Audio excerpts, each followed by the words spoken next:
WCB Podcast, your source for all things Chicago Blackhawks and everything hockey. With your host, Jarom and Tanner. Let's do it. Jarom and Tanner. It's another edition of the Windy City Benders Podcast. It's Jarom. It's Tanner. What's up, bud? Oh, not much, buddy. You know, just enjoying life. Hockey's back. Hockey Officially. is back. It is back. Real hockey is being played. And unlike years past, as much as we try to tell ourselves it was, we actually have fun hockey to watch out of the Chicago Blackhawks. Oh, yeah, dude. Like, they're so fun. It is They're 4 so games fun. in, and this team's something. Oh, yeah, baby. You know, it's a little vindicating when everybody's like, dude, what? Like, how are they going to pay Frank Nazar that with 56 games? The fucking bang, bang, bang. Yeah, just what? Is he leading the team in points? He's tied right now. Oh, is it with Betsy? Or was it with? No, it's Teravainen. That's right. Yes, sir. So we will probably talk more about that when we get to our 3 stars of the week. But what's up, guys? Before we get into this episode, I just want to take a quick second to ask you guys a huge favor. If you're listening to the show on either Apple Podcasts or Spotify, or even on your favorite platform, make sure you are subscribed or following the show. And if you're watching this on YouTube and you haven't already done so, make sure you hit that subscribe button, like this video, leave some comments, share it with your friends. And if you, just so you don't miss any future episodes, make sure you hit the little bell button so you get notified when we post new content. We appreciate it. And now let's get back to the episode. Hawks kicked off their season. They had 4 games since we last recorded. They, despite what the record says, so the record looks bad. Not bad for 4 games in, but they're 1-2-1. They lost 3-2 to Florida in the home opener, which was the first game where I was like, okay, give me saying this a lot this season. Thank God for Spencer Knight. Yep. Because there was no business on being that close of a score. I mean, you take the cup hangover out of it, you take Florida missing a bunch of guys to injury, and Florida still looked good. I mean, I know you are very anti-Florida, but yeah, they're starting off pretty good right now. Like they're doing a good job next man up to try to fill in the void while they can. Like we said, they need to win early and win often to make sure they have an opportunity to sneak into the playoffs. But that was great start to that game with the Frankie Nazar breakaway goal. Yeah, bud. You got to work on those breakaways. Guess who showed off that he worked on those breakaways? Fucking Betsy, baby. No, Nazar, you idiot. Oh, Jesus Christ. I know you're just too hype right now.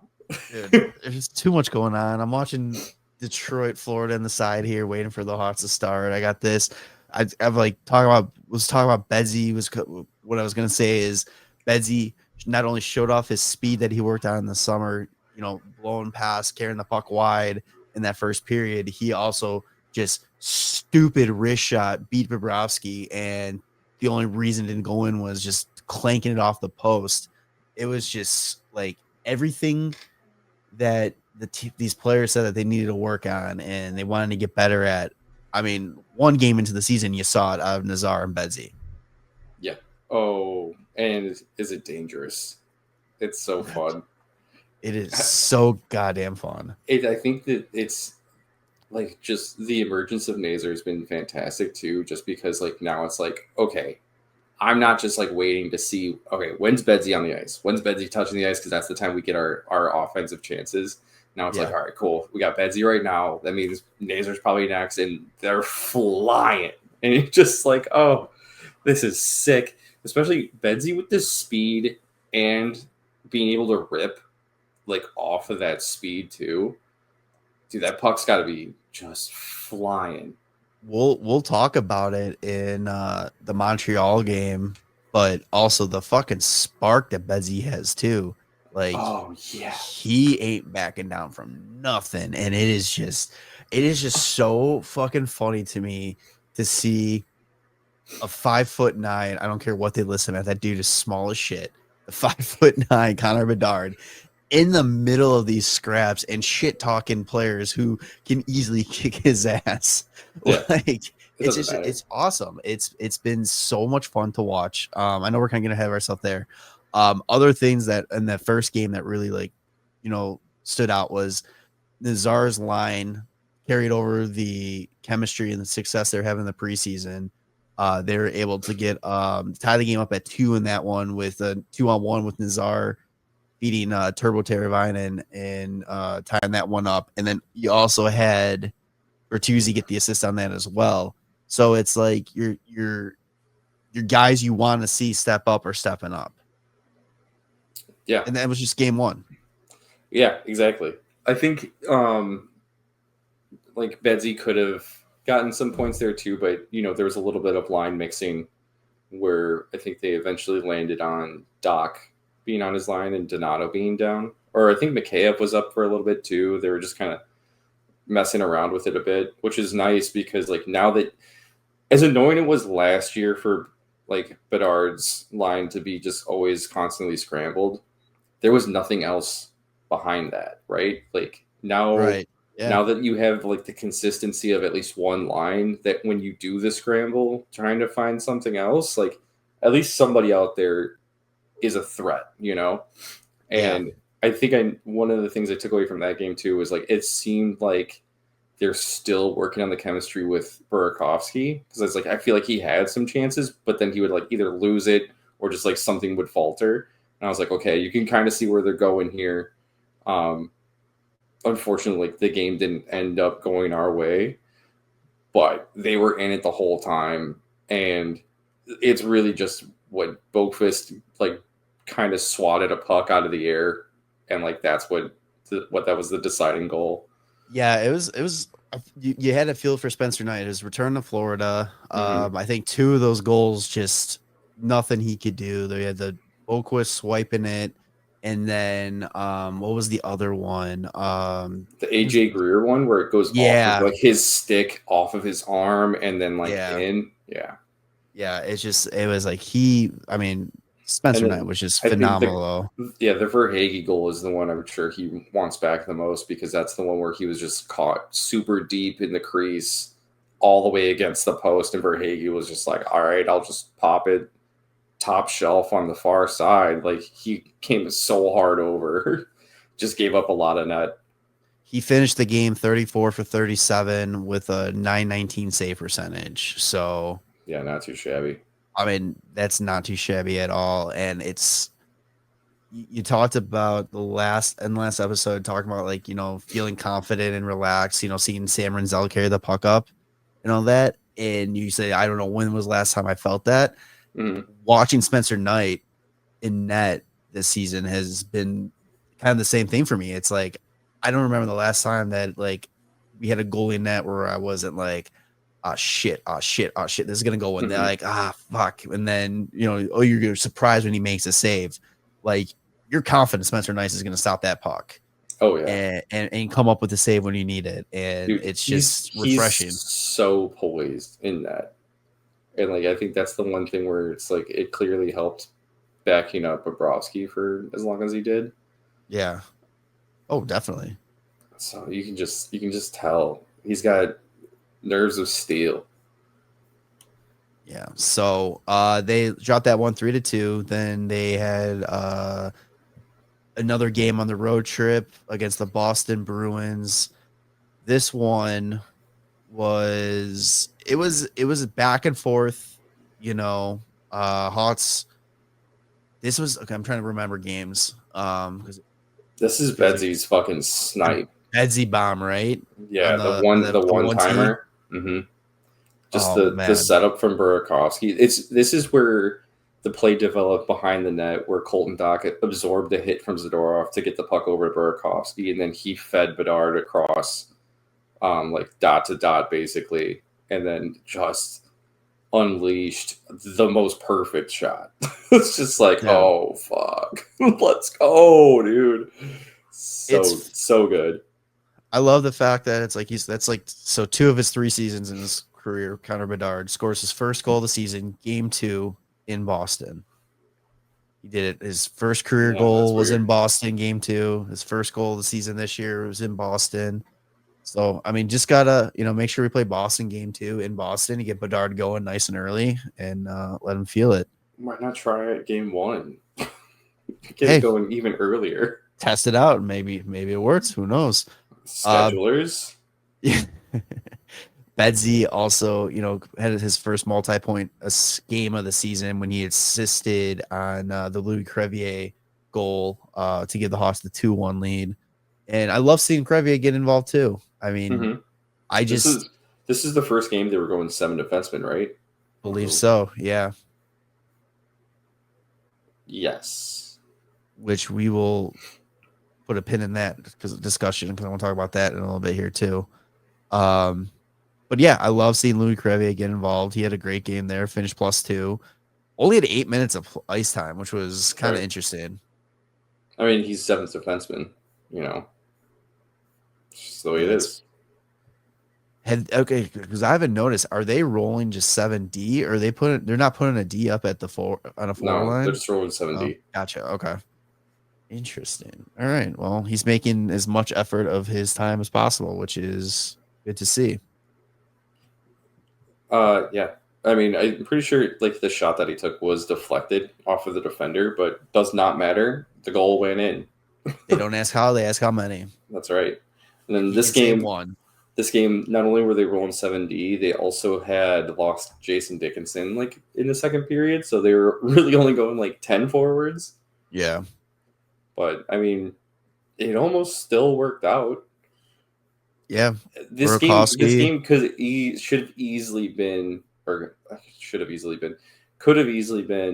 Hawks dub, but Jonas Korpisalo decided that he was going to build a brick wall between the end of the third period and overtime, and just stones Nazer and then gloves Bedsy on the same the same play basically.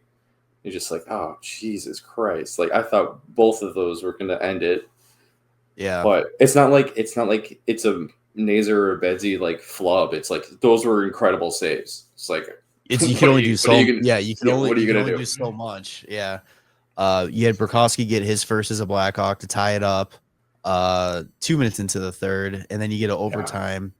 And Fraser Minute, man, he's got a great little pump fake sell all day to get Soderblom, out of position enough to just send it home for the win.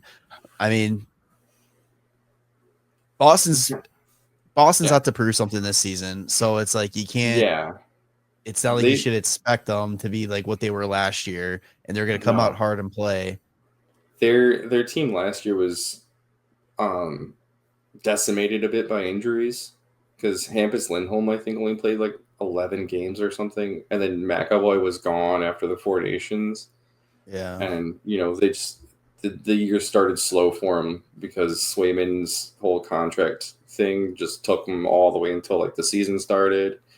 So it was just a mess. And then they fired Jim Montgomery, and you're like, what is going on? Yeah. But yeah, they're out to prove that last year was a fluke. Yeah, and so it's like, I mean, taking them to overtime, and getting the point. I mean, I'll take that any day.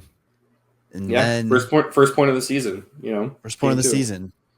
Then you have game 3. The Hawks, start their home campaign, and there is absolute fireworks in this game. I mean, first it starts off with a centennial celebration ceremony. Pat Foley comes in and proves that he's love Rick Ball, love Darren Payne, but Pat Foley will forever be the voice of the Chicago Blackhawks to me. It was so clear during that ceremony and all that. It was great seeing all the alumni. They said they had like 60 players from different eras, I think, if I heard that correctly. So the Blackhawks, it was the Blackhawks Eras tour. Yeah. But the alumni jackets too was freaking they were awesome, man. They had I don't know if you saw them or saw the details, but down the arm, they would have patches for the decades they played. They would have patches for what stadiums they played in. That's cool. They'd had patches for Stanley Cup. They'd have all that kind of it was just really cool details to kind of show you how deep the history with the Blackhawks is. In this game, man, this game was fucking fireworks. I'd love to see it. Yeah. So, I mean, I think the other thing about this game too, though, is because the Hawks ended with how many penalty minutes? Like fucking 39. 40? Okay. Some soft calls, some pretty soft calls, and I think this is the game where a lot of us in our group text were just like, it's nice to see a coach like fucking screaming at the refs. Yeah. I was laughing when I saw Blashill, they had the close up of him and he's just doing the dive hand motion with and he's and then he's going fucking soft. Fucking no, I know, soft. but at first he starts, he's like fucking soft, like yeah, like they're like it was great. And then I love this quote after the game too, like you keep talking. I'm gonna see if I pull it up because I want to get it exactly right because I really liked it. I think this was another game where Spencer Knight was incredible, but the other thing that kind of sucks is like this is another game where a puck gets batted out of the air and goes in, and I'm like, dude, 2 in a row, what shitty luck, because that's the way Cole Caulfield scores. And then I was telling you guys in the group text, like, hey, you guys can thank me for not playing Sam Renzel today in my fantasy league. I knew as soon as I didn't play him that he was going to score his goal. And, of course, Sam Renzel gets his first goal of his career in the NHL. What was it? Was it Poets? Yeah, was it Poets that says, God, I love when set face-offs go, like, work right or something? Yes. Like, yeah, a face-off play that ends up in a goal. Yeah, it was a beauty. Perfectly placed shot, just, far side on the blocker. Then it was just like, I feel like it was just everybody was on the power play the whole time. Bedsy ends up getting they score, who cares? Bedsy ends up getting a power play goal, but it was pretty much just a play that developed where on the power play, the puck gets passed to Nazer in that bumper spot, and he takes the one-timer, kind of flubs it, goes a little off of Bedsy, tips it a bit, and goes in. And I was like, hey, it's one of those where you take it. Doug Glatt goon style off the ass and into the net. That's right. And the game was pretty much shut down in the third until the just hectic ass play in the last minute that ends up in a Caden Gooley goal where it goes off of whoever in front of the net. It's like pucks going everywhere. Spencer Knight's all over the place, and I was like, "This is not good. This is not gonna end well." And yeah, it's just kind of a little shitty. But so here's that quote that I really liked from Blashill. Talking about the Hawks, he goes, "We'll never be a team that goes down light. I thought it was a night where it paid to be light. There were some plays where had we gone down late, we maybe attract the attention and get the call, but that's not what this team is about."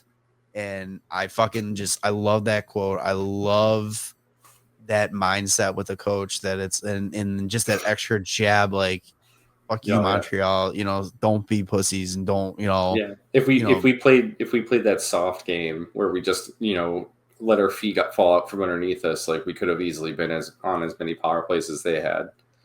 And they were only 2 for 10 on the power play, which is fucking hilarious to me. Yeah. Especially since they were supposed to have one of the better power plays. I'm just like, all right, 20% sure is okay. But, when you get 10 chances. It's better? 25% and the less chances. That's right. 1 for 4. Hawks, baby. That's the Bedard effect. There were a couple other things in this one that kind of stood out to me. It's pronounced Gooley, right? Yeah. So his big hit on Nazar, open ice hit. I mean, it was a clean hit. I thought it was clean. Nazar popped right back up.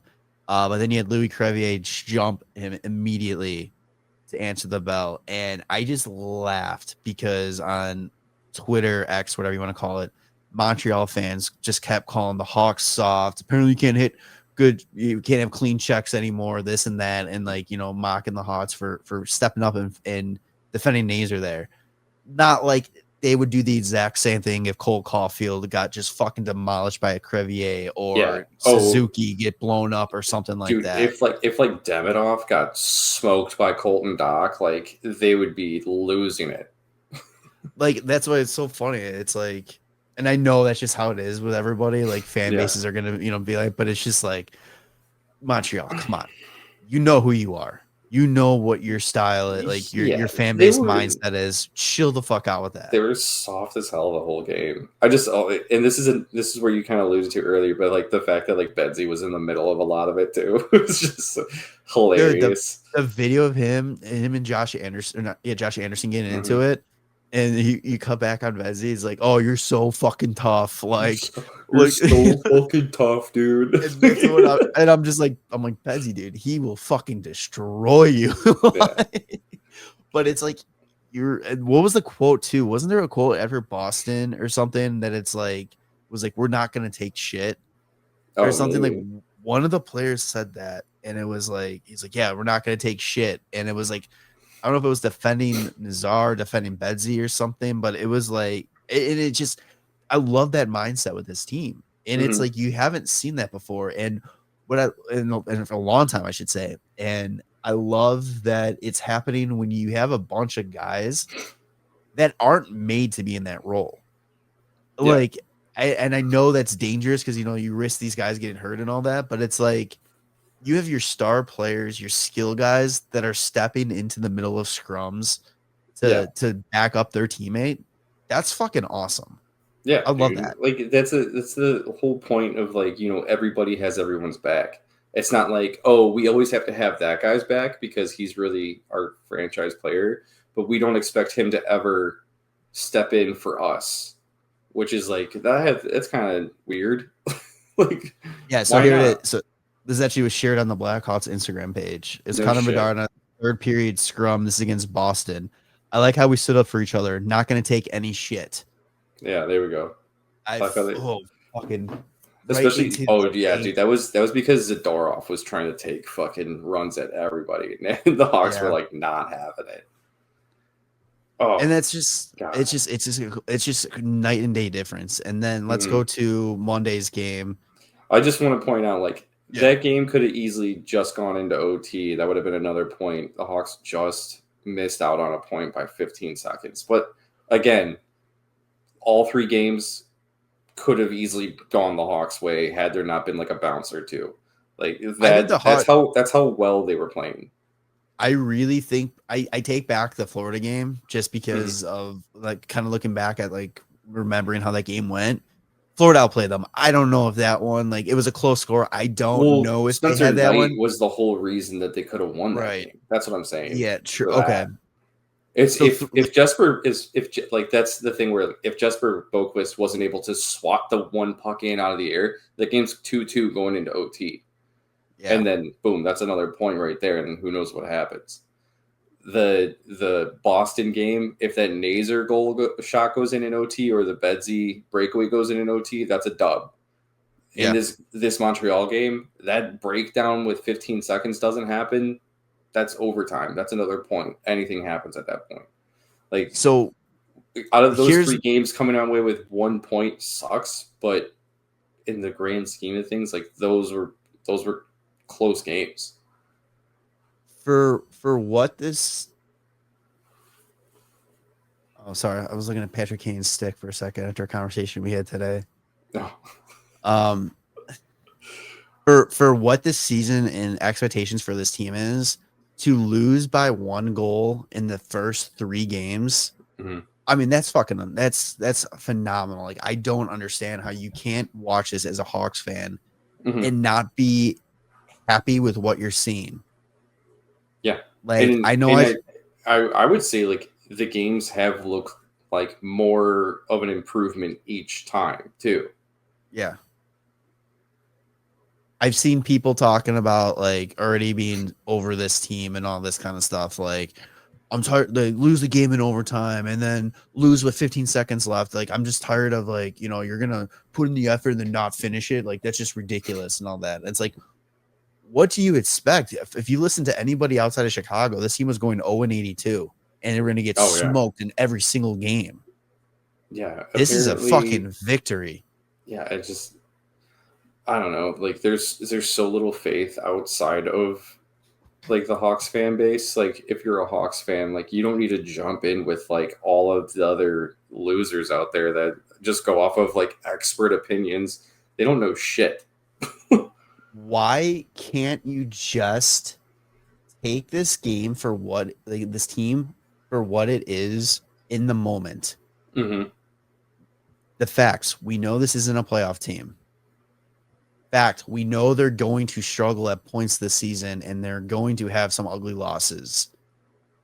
So why are you dismissing when you lose by 1 goal in overtime, lose by a goal with 15 seconds left, lose a game that your goalie proved that we have our franchise goalie and our goalie that's gonna to carry us and keep us in games? Like, why do you have to have these expectations of things that are just unrealistic? Like, would you rather have, be 0-3 at home without a goal scored like the Rangers? It'd be like, this is what we expected. Like, no, like, fuck that. Do you want to get? Would you rather these games be blown out and ugly to watch, and you turn it off halfway through the second because you got tired of the bullshit? No, I'd rather watch a game the full time, and if we lose with 15 seconds left and it was a close game and there was entertaining and all that, I will fucking take that all day. Yeah. I don't understand the delusion behind some of these fans and like people. Like, it just makes no sense to me. And I know it doesn't concern me. It shouldn't bother me, all that. It's one of those things that you just look at it and you're just like, I want to know what is you're going through your head when you're thinking that kind of stuff. Yeah. Why you have to be made? Yeah. If we were projected to finish top 3 in the division and we're losing with 15 seconds left, losing in overtime, all that kind of stuff, getting outplayed and losing 3-2, yeah, I might be a little bit more annoyed because it's like, okay, well, we should be doing better than that. But this is a lottery team. This is a team that's going to be in the draft lottery this year. Fucking enjoy it. It's going to be the more you can enjoy it now, the more fun the season's going to be for you. Yep. All right, off my soapbox on there. Let's talk Utah Mammoth versus Chicago Blackhawks on Monday. The Mammoth. They come to town, New Jerseys and everything. Well, technically not in New Jersey. They still had just the Utah. Technically, it's got the new logo on the shoulder. So yeah, does New it? Jersey. Yeah. Oh, sorry, I didn't see that. Yeah, dude. Hawks. All right, hand up. I fucked up. Hawks dub, baby. Like everybody predicted, Jeff Blashill gets the win with 14 shots. Yeah. It was a game. I'll tell you that. The Hawks played a game. The Hawks won. That's all that matters. I missed most of this game because I had wedding food testing, so I missed most of it. So I got to defer a lot to this to you. Well, I also didn't get to watch a ton of it because, I had to fly in the morning the next day. So I just kind of like paid attention a bit. Burakovsky had a nice goal on the power play where I feel like I'm gonna mix it up with the Boston goal. No, this one he was just wide open. It was on the power play. All 4 penalty killers for Utah were on the board with the puck. Yeah, and I forgot who the goalie was for Utah, but he's literally like, you can see in the replay, he's sitting there pointing at Burakovsky in front of the net. Vanacek. Yeah, hey guys, hey. And like that's the thing where Burakovsky he's the kind of guy that like if he's that wide open, like he's scoring, like he can shoot. And so when I saw him wide open, I was like, oh fuck yeah, dude, we're about to go up. Fucking of course the puck goes to him and he has all day and then he puts it in. I'm like, whoa, dude, I can't believe it. We actually have that kind of a player on our team who can score. That's not Bedard or Nazar. Dude, he's gonna be such like a sneaky good piece for this team that I don't think people realize it.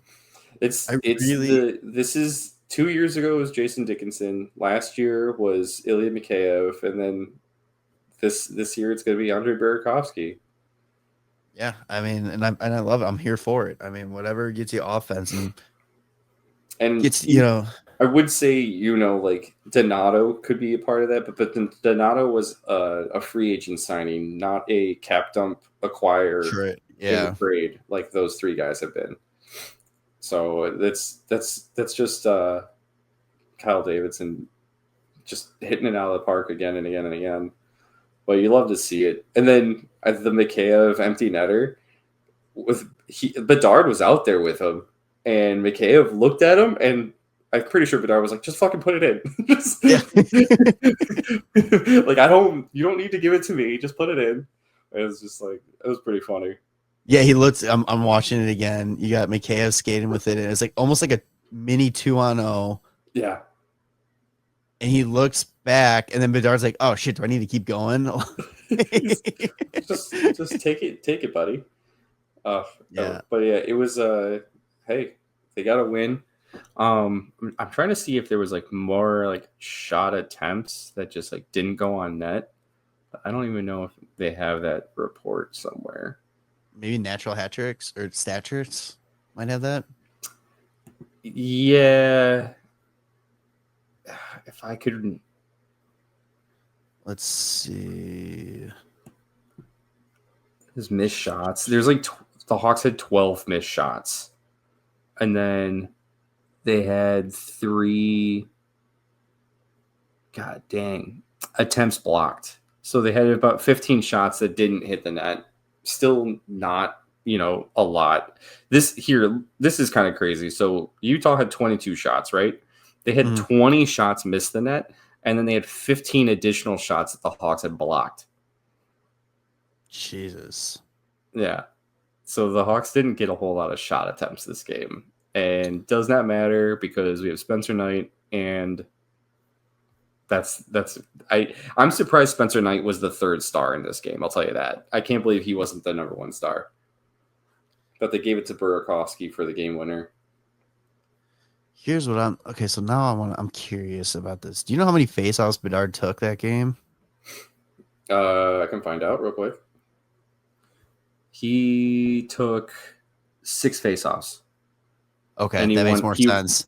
And he won 5. So I was saying because he had 89% or something like that, and I was like, 83. Wait, that was 83. Yeah, I'm like, okay, what is going on here? Yeah.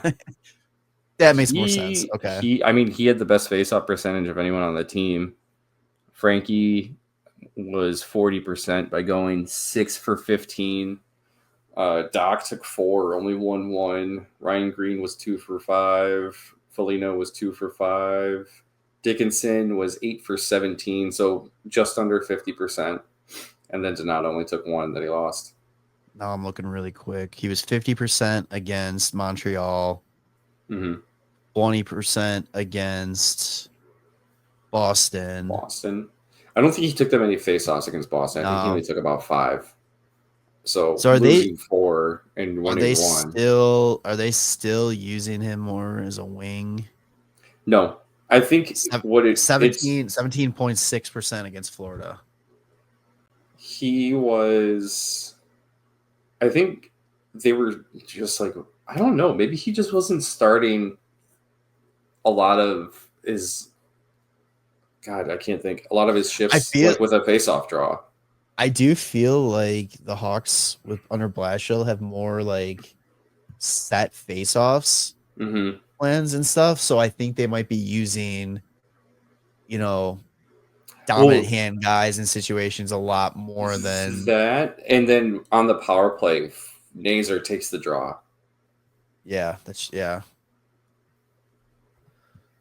So, hopefully, yeah. I'm thinking. I think they're going to get better still on the face-off draws, just because Michael Peck is going to be a huge reason for that. I love that Nazar's doing as well as he's doing, though, too. It's just because I feel like, too, that takes a lot of pressure off Bedsy, that he doesn't have to be that guy in that situation if need be. Like you have Frankie that can go out there. That's a good one, too. Yeah, exactly. So yeah, 1-3-1 to kick things off. I guess real quick. I mean, looking a week ahead as of right now. So right now, game going on. Hawks are playing St. Louis in St. Louis. Then they have come back to the United Center for 2 games. Friday against Vancouver and Sunday against the Ducks, the new look Anaheim Ducks. What we do know about those games is, unfortunately, Nick Foligno will be not with the team. He's taking a short absence from the team because his daughter is going with a follow-up surgery on a heart condition that she has, which fucking sucks to hear. You don't want to hear any kids have to go through any of that kind of stuff. So nothing but the best for the captain and his family and all that, and look forward to him getting back into the lineup because, I know he's got a much smaller role this year, but he's the dad. He's team dad, man. Yeah. They need him. His role in the locker room and off the ice is just as important, if not more important this year than his role on the ice. Like you looked. I'm kind of glad though. We're not relying on Nick Foligno to be first, second line, left wing, right, center. It's like, oh, if we were still doing that, we need to have a discussion about this team. Oh yeah, absolutely. 3 stars of the week. Oh yes, before we get it, you want to do 3 stars or do you want to talk about? I want to just kind of ask, like, overall first impression 4 games in with Jeff Blashill. I know we kind of talked about his mindset and all that, but in more of a general setting, because we talked about him, yelling at refs, sticking up for the team and all that. But what is your mindset? How are you feeling about him so far as the head coach? I'm excited because I like what I've seen so far. It's just the team looks like they actually know what they're expected to do out there rather than just play hockey and like hope that everybody has everyone's back. Like the systems that they're running, like you can tell that like how it works. Before it was like, it's like, you guys know how to play hockey, like go out there and play. And then they're kind of just like running around. But like my favorite improvement has so far, I don't know if it's really Blashill's doing or if it's just, coaching staff in general, but the penalty kill. It's the fact that the penalty kill is finally an aggressive penalty kill has made me feel so much better because I cannot stand a passive penalty kill where you let them just tic-tac-toe it around and just like wait for somebody to get open. And it drives me crazy because I'm just like, what, just don't even be out there at that point. And the aggressive penalty kill is so much more fitting for the guys that we have on the PK.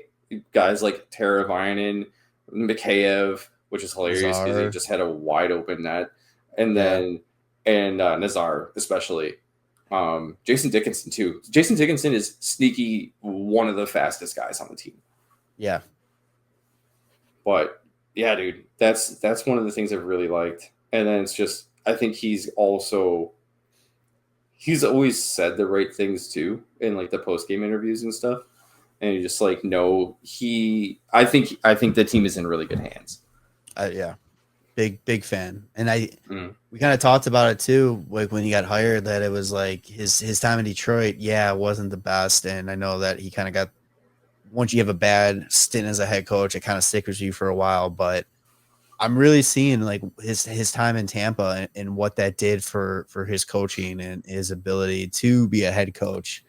And it's like, I couldn't agree more with what you said about, it's like these guys are playing with a purpose, not just being out there to play kind of thing. It's not just basic, like, okay, F1 goes here, F2 goes here, F3 goes here. It's like, no, these guys have their role. They know fucking cock. They know exactly. Sorry, St. Louis tied it. Oh, I'm not there yet. Thanks. Oh. But it's just the coaching with conviction or coaching with a purpose. Yeah. And so far 4 games in, it's a breath of fresh air from what we've had from Richardson and Colleton and all that. Yeah. It's just, you can tell that he has experience, and that's something that, Richardson and Sorensen and Colleton all lacked.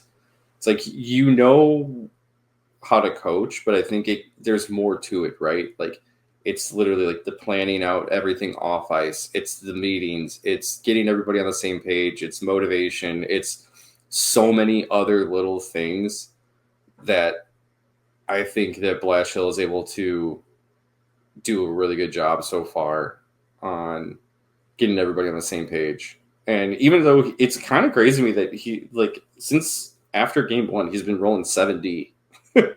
Yeah, that was gonna be my next question is what's your feeling on that? Like, it's hilarious to me because I thought it was like, who are we gonna do our 6D? Like, you could do like this, you could have this. Like, where's Grizzly gonna fit if they sign him? And then they did. I'm like, oh man, who's sitting? And it's like, oh, they're just gonna sit a forward. It's like, okay, never mind.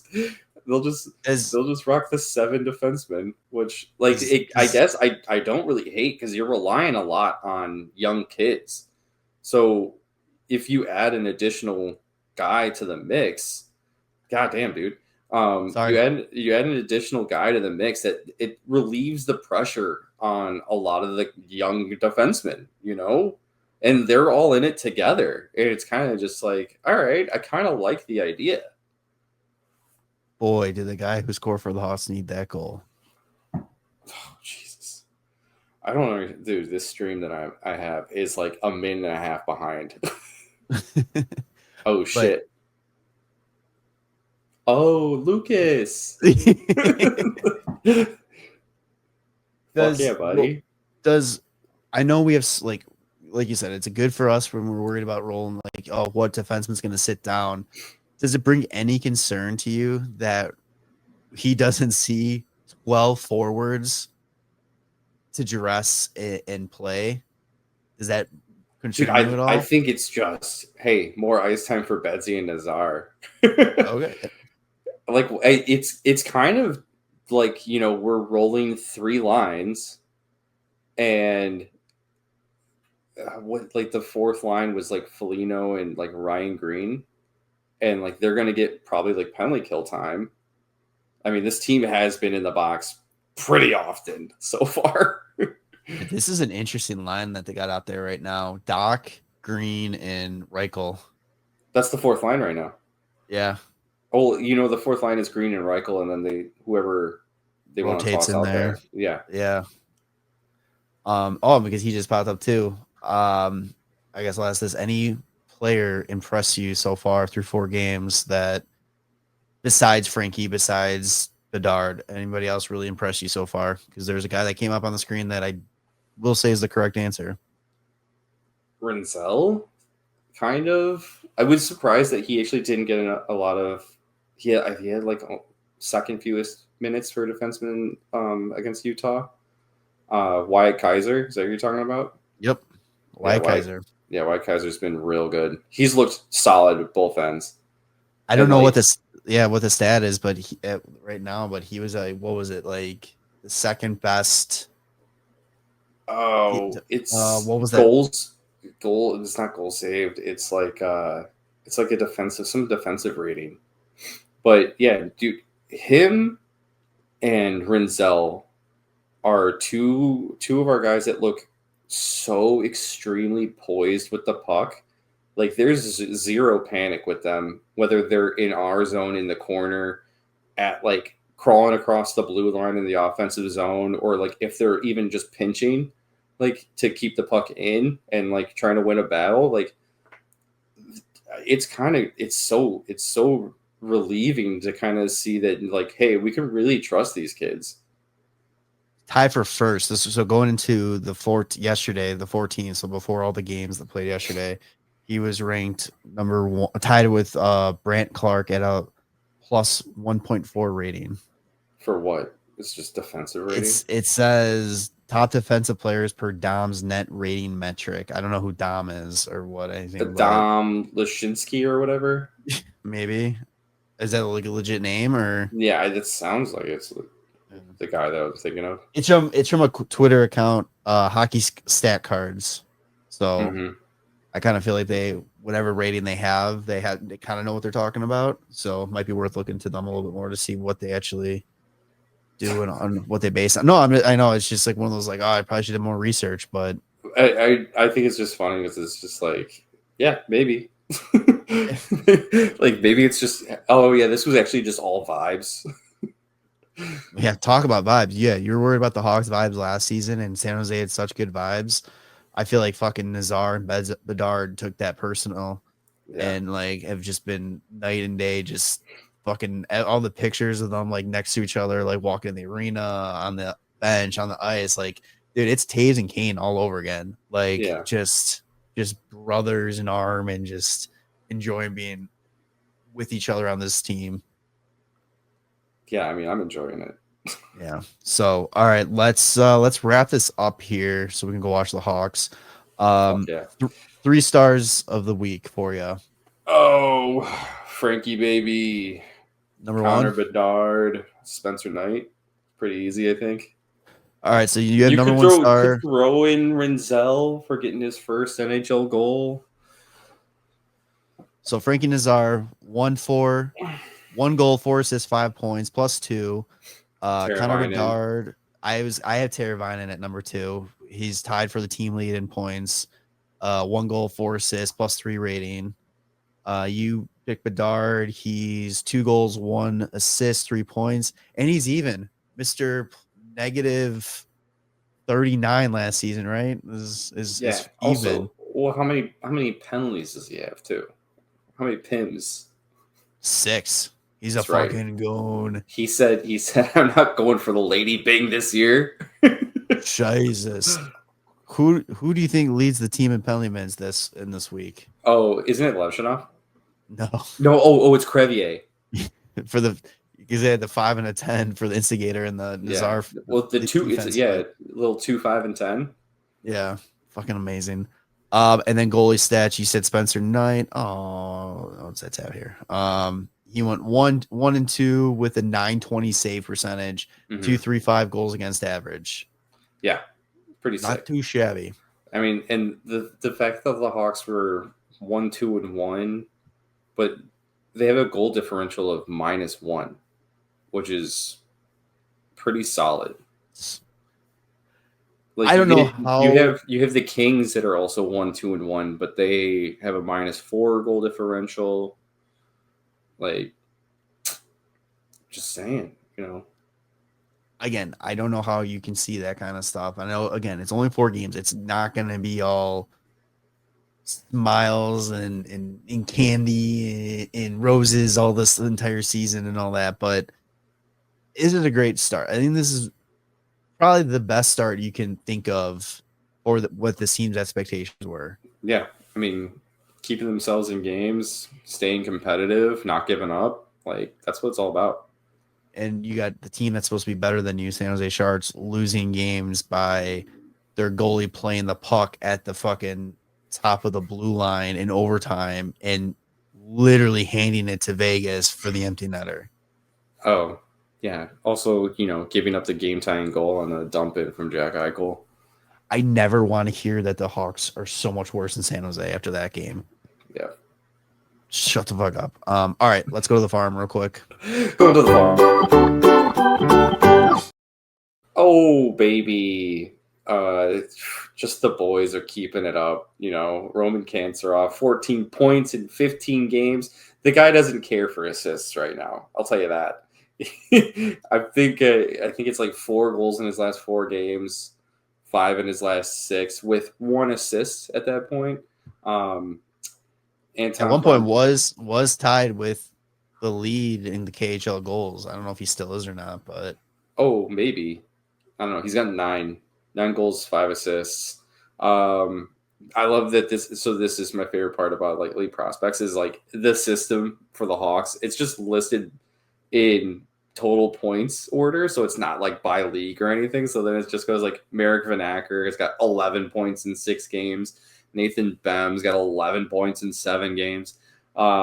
We skipped Kayamov because he's like a 27-year-old that's never coming over from the KHL. Yeah. That's exactly how old he is. It's so funny. You got Jack Pridham. He's got 9 points in 7 games. Frondell, 8 points in 10 games. Just being such a stud in the SHL. Let's go to Vaslav Nestrasho. Buddy's got 4 goals in 3 games playing at UMass, and that's one of those games was a hattie. Pretty sick. So what, first UMass rookie in like 10 years to get a hat trick? That's right, sir. That's right. We read the article. Yeah. Make sure you gave him all his credit he deserves. That's absolutely. You sneak down into the boys that are playing in the A. They got 2 games under their belt at this point. Oliver Moore's got 3 points in 2 games, 2 goals, 1 assist. Not too shabby. Let's see. I know Sam Savoy. Or Savoy. I don't know how they're pronouncing it, but he scored an OT winner in the Ice Hawks' first game of the year, which I think was against Milwaukee. Yes, it was against the Milwaukee Admirals. But yeah, 1 goal, 1 assist for him. John Mustard at Providence. He's got 2 goals in 2 games. Aiden Thompson's got 2 assists in 2 games. Del Mastro's got 2 assists in 2 games. Lardis has an assist in one of those 2 games. Same with Korchinski. Everybody's getting at least a point. So looking really good. Drew Comesso, 1 game played, 196 goals against average, 946 save percentage. Berejnoy, I didn't know. I should have checked this before, but fuck yeah, dude. Like he played. I'm assuming he probably played game 2. 2 goals against average, 935 save percentage. Keep that up. The 2 of them, the whole year, just incredible. That'd be sick. It's a small sample size. Yeah, he played game 2 against the Iowa Wild. Made 29 saves on 31 shots. Fuck yeah, dude. Gotta love having good goalies. Can even go into like Guyan. He's got 4 games played at University of Minnesota Duluth. 126 goals against average, 931 save percentage. And then the kid that they drafted this year in like the 6th round, the Ilya Konarski kid, he's still playing in the VHL, which is like the junior league for the KHL. Right? No. The VHL is the AHL version of the KHL. Yeah, MHL, I think is MHL is the junior league. So he in his like AHL league in Russia, he's got 8 games played, 169 goals against average, and a 953 save percentage.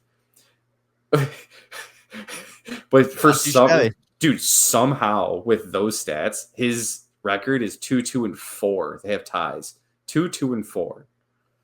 He's giving up less than 2 goals per game, and his team can't score 2 goals.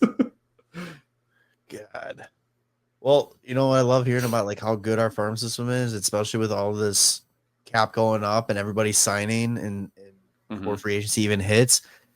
You got trade assets. You got, not all these guys are going to play for the Hawks, but they're going to help possibly bring in somebody that is going to be a difference maker for the Hawks too. Yeah, or I mean, they can just come in and make a big difference. Yeah, I mean, you never know, but it's nice to see that we have the pieces to go out and get somebody, absolutely, if need be. Yeah, we got a lot of pieces, pieces. So plus all the draft capital too, still. So yeah, I love it. Be a Blackhawk fan, man. It's such a tough time. So, all right, let's wrap this up and go Washington Blackhawks hockey, who are currently, as of recording, defeating the St. Louis Blues. Defeating a little less. It took a little less satisfaction of seeing them being up 2-1 already, seeing that it wasn't Binnington in that. But oh yeah, that's okay. All right, episode, I think it's 337. I don't know. I'll check when I edit this together. What are we calling it, Tanner? Oh, back to the names, huh? Oh God, what are we calling it, Jarom? What are we calling this? This is fun. Back at it. Back at it again. Fucking. It's like, I don't know. I'm trying to think of something to do with Frankie. Like Like Nazer Snipe Selly? Like, I don't know. How much is this team is fun? Oh, yeah, dude. Keep it simple. The Hawks are fun. Hawks are fun. Get ready for fun. All right, make sure to follow us on your favorite podcast feeds. We're on all major podcasts, the big two, Apple Podcasts, and Spotify. Subscribe to the YouTube channel, social media at WCB Podcast. Yeah, we'll see you on the next one. All right, love you, boys. Bye. Thanks for listening to the WCB Podcast. Be sure to subscribe wherever you heard this podcast. To connect with Jarom and Tanner, check out the boys at WCB Podcast on all social media. We'll see you next time.